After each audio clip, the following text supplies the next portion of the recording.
अपने सब सुन रहे छी एम शर्मा म्यूजिक के प्रस्तुति। चैनल के सब्सक्राइब करू, शेयर, लाइक और कमेंट जरूर करू। धन्यवाद।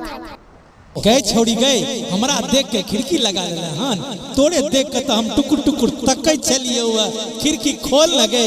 रे छोरा रे, अपन मुंह देखला है एना में छुतहरवा।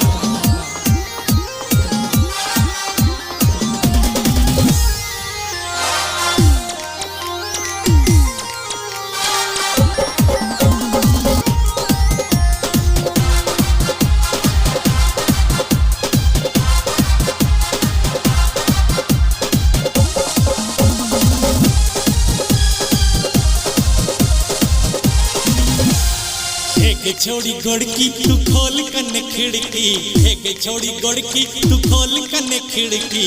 तोड़े ला मनवा का नहीं चाहिए, तोड़े ला मनवा का नहीं चाहिए, तोड़े ला मनवा का नहीं चाहिए। जोर छोरा करिया नहाया सिमरिया, नहाया सिमरिया। मुहता लगई छुछधर सन रे, मुहता लगई छुछधर सन रे, मुहता लगई छुछधर सन रे।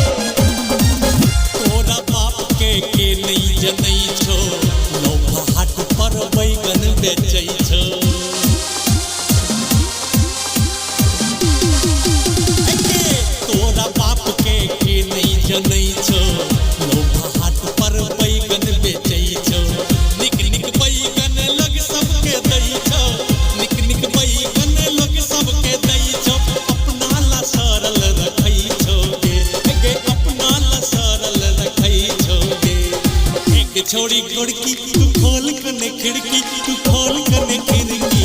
तोरे ला मनवा का नहीं चाहिए, तोरे ला मनवा का नहीं चाहिए, के तोरे ला मनवा का नहीं चाहिए।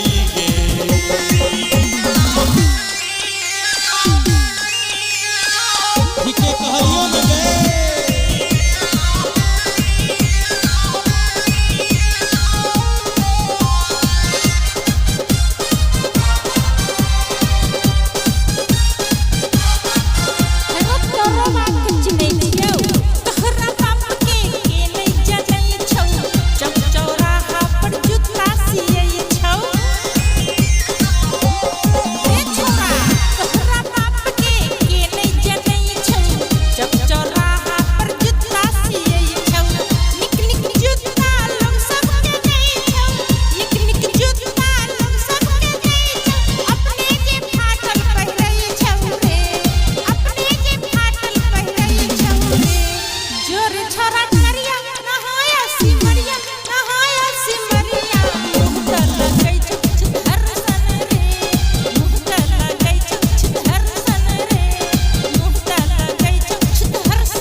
छोड़ी गोड़की तू खोल कने खिड़की।